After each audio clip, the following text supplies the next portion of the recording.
and we are excited, way too excited, once again, to talk to our friend Tim Cato at The Athletic, who is joining us to talk Dallas Mavericks with you. And Tim, good afternoon. How the heck are you? He's in the building! I'm doing fantastic. Isn't this good, man? Are you having the time of your life getting to cover the conference finals again? Man, there was points where Luka was dragging that knee around, and I was kind of looking at my summer and thinking to myself, this wouldn't be the worst thing to have my summer go ahead and start earlier. But I'm going to be 100% honest with you guys. I'm excited. I'm glad this continues. This has been fun. I'm in Minnesota right now. It's actually my first time ever out here. I don't know how. Never been out here. I'm enjoying it all. How different is the atmosphere? I mean, we have a great atmosphere at the AAC, but it goes next level in these huge playoff moments, man. How would you describe the gym? Well, I'm going to find out tonight. Somehow this is the one city on the Western Conference circuit that, for whatever reason, even though I've been traveling since 2018, I've never been to. Here's one observation I can share from shoot around. It is a very steep arena. It feels like the seats just go straight up. A lot of arenas have that 300 section, and obviously there is a row of seating around the top of Target Center. But they call that the 200s because that mid-section level isn't really there. I'm very interested to see, and I've heard people say that, it does kind of really let the sound really sit right on the court. And, I'm looking forward to it, man. Sounds like the old Arco Arena there in Sacramento where they're right on top of you. The way Boston Garden was that way, too, the old Boston Garden where they used to play right on top. That's how it looks to me, but I will report back. Yeah, looking forward. All right, Tim, shoot around, you were there. I saw some clips. Looks like a loose basketball team getting ready for this one. Yeah, they're always like this. They're always taking half-court shots. They're always rah-rah.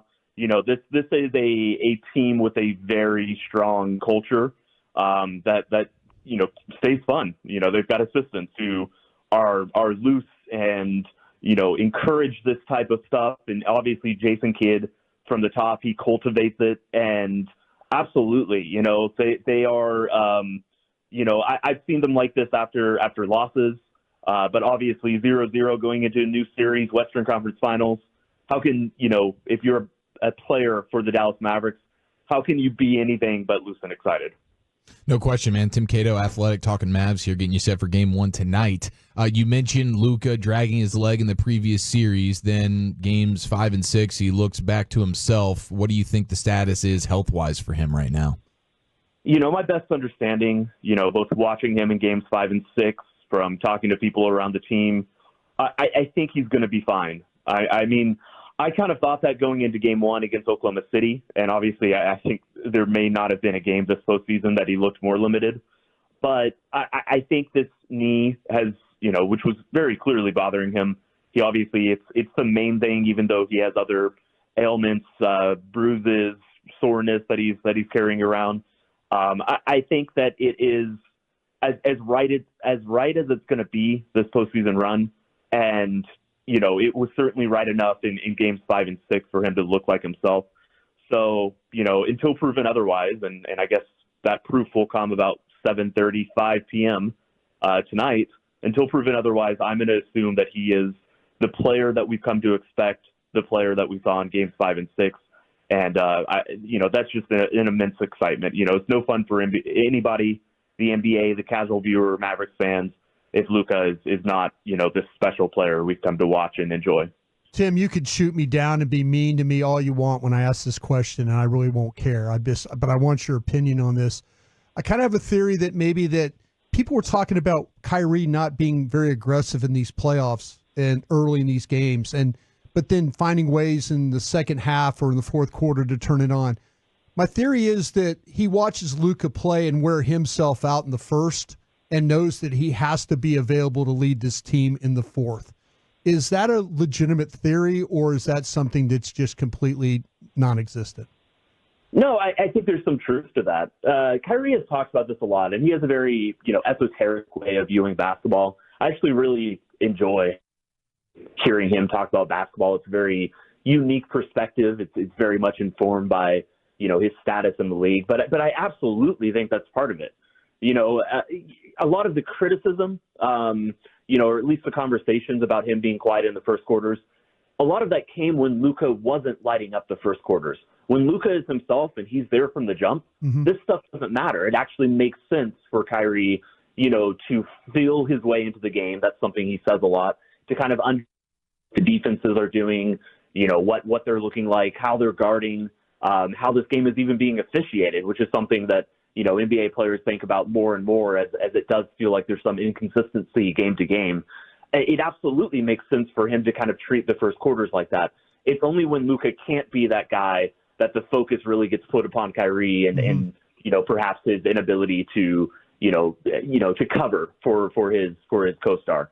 But I think that's, that is his mindset. It still wouldn't surprise me at some point this series that, he has a 15-point first quarter. I don't think it's impossible for him to score in the first, even though he hasn't really done it this postseason. That said, I think you're pretty accurate about kind of how he approaches games. And, as long as Luka is going, I don't think it's a big deal. It's Tim Cato in The Athletic. I do think I'm looking for Kyrie Irving to have an impact here, and I don't know if that's more threes, more mid-range jumpers, but what do you expect Kyrie to do? A lot of it's going to depend on the defense. Kyrie had, I believe, 35 in the one game that he played against Minnesota. But Minnesota played him pretty passively. They played that drop defense, and so, he's bringing, Kyrie's running a pick and roll, and that center, Gobert, is just hanging way back in the paint. And if you do that to Kyrie, he can round the screen, just pull up from three. He can take a few steps in. He can go to the mid-range. He has all these options. The question is that how Minnesota's going to play him? We just saw Oklahoma City every single time that Kyrie brought up a screener. Every time he ran a pick and roll, it was a blitz. It was a double. They wanted to get the ball out of his hands. If Minnesota is passive, he needs to attack that. No matter how they're playing him, yes, he's going to have to find ways to make an impact. If they're doubling Luka, that's a good chance for him. Maybe he's not the screener, but he's got to find ways to get the ball and then attack when, there's a Minnesota defender running back in trying to get into position. But I think a lot of it will depend, and a lot of how he looks will depend on how Minnesota chooses to cover him. And after watching how effective Oklahoma City was with the double teams, at times, and Irving still found ways to be effective through his passing and in other ways. I'm very curious to see, though, if Minnesota kind of deploys that same strategy, or if they try to stick with, their really stout one-on-one perimeter defenders, which I think they prefer. If they stick with that early on and just try to do that until, proven otherwise. Tim, we saw that the Timberwolves were uniquely built to stop what the Denver Nuggets like to do. Is this a tougher matchup, you think, for them versus these Mavericks? Man, that's tough. I don't know if I'd go so far to say it's tougher. I do think Minnesota was, is a team uniquely suited to play Dallas. It's such a bummer that Maxi Kleber isn't available, because then I think that's when I would start saying, okay, well, Dallas can match, them with big lineups. And, these big lineups that were built to, maybe not specifically just beat Denver, but they obviously were built, and one of the effects was that it was very effective at beating Denver. I think Dallas could have matched that in a way that Denver couldn't. Without Maxey, I think it's going to be tough. And, in a weird way, these teams kind of want to do the same things, especially defensively. They want to crowd the paint, and, they want to at times take the ball out of shooters, limit stars, encourage mid-range shots. It's just gonna depend on how the series plays out. And, maybe it's cheating to say that, give me until game 2 and I'll let you know if Dallas is a better matchup, because, you're asking me right now because you want to know now. But I'm really curious to see this series because I could see it going either way. Tim, I hope I'm using the right term here. And I was talking to somebody about defenses shrinking and allowing guys to shoot and say, okay, we're going to let you try and beat us today. Who has the advantage of letting one or the other take shots? I mean, does the Mavericks have an advantage over that they can knock down more shots than Minnesota, or does Minnesota have an advantage of when teams play shrinking defense against them? That is the right terminology. I think it's the one appropriate use of the word shrinkage on radio. This is also interesting. This is an interesting question of, just how the role players respond. And, we've seen PJ Washington and Derek Jones Jr., just be lights out. I think this is who PJ Washington is. Okay. I am becoming increasingly convinced that if Minnesota dares him to shoot, if they leave him in the corners, that we're going to continue seeing exactly what we've seen. Derek Jones, that's someone who's going to go hot and cold. We've seen that during the regular season. Still a super valuable player no matter what. For Minnesota, they do kind of have the same questions as Oklahoma City because their role players, outside of Mike Conley, if you want to call him a role player, people like Jaden McDaniels are very new to the postseason. And, sure, I guess Dallas's players were too, but the gamble Dallas made against Oklahoma City was that this team was so young and inexperienced that there was some belief that what they shot in the regular season would not line up, would not match up exactly to the postseason. All that said, yes, you're leaving shooters, but you're still trying to get out to them. You're still trying to make them take a side dribble, get them out of rhythm. A lot of this is if the offense is in rhythm, those open threes feel better just for everybody on the court. So if Dallas can get them out of rhythm, even the open threes are going to be tougher, and I think vice versa. It's Tim Cato with you here. Does Minnesota have the ability on offense to score enough versus the Mavs defense? I think they will, actually. I think Anthony Edwards is him, to use modern parlance, and I think he's just so quick. Like we talk about how high he jumps and how he's hitting all these tough Michael Jordan-esque jumpers. Like this guy is an athletic freak in so many different ways. And I think Derek Jones is going to be, very taxed trying to defend him. I think he can, do an okay job, but, it's going to be a hard matchup. And so Karl Anthony Towns is the other guy. Obviously, that's their, second option. But I think Karl Anthony Towns is unlike any player Dallas has really faced in the postseason thus far. He's got a quick release. He can put it on the floor. Last series, Chet Holmgren was nominally, they called him a 5-out center. He didn't take a lot of those shots. And when he did, they didn't look that good. He was hesitant to shoot them. He wasn't going to put it on the ground. Karl Anthony Towns is completely different from that.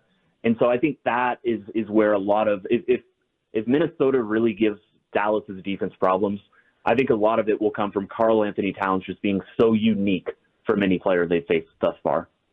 What about the Mike Conley situation? He's dealing with a little bit of a calf strain. How important is he to them? It felt like their offense was nowhere close to the same when he missed one of those games in the Nuggets series. Oh yeah, absolutely. They need him out there. I don't know the latest beyond, just what I've seen on Twitter, what you guys have probably seen on Twitter.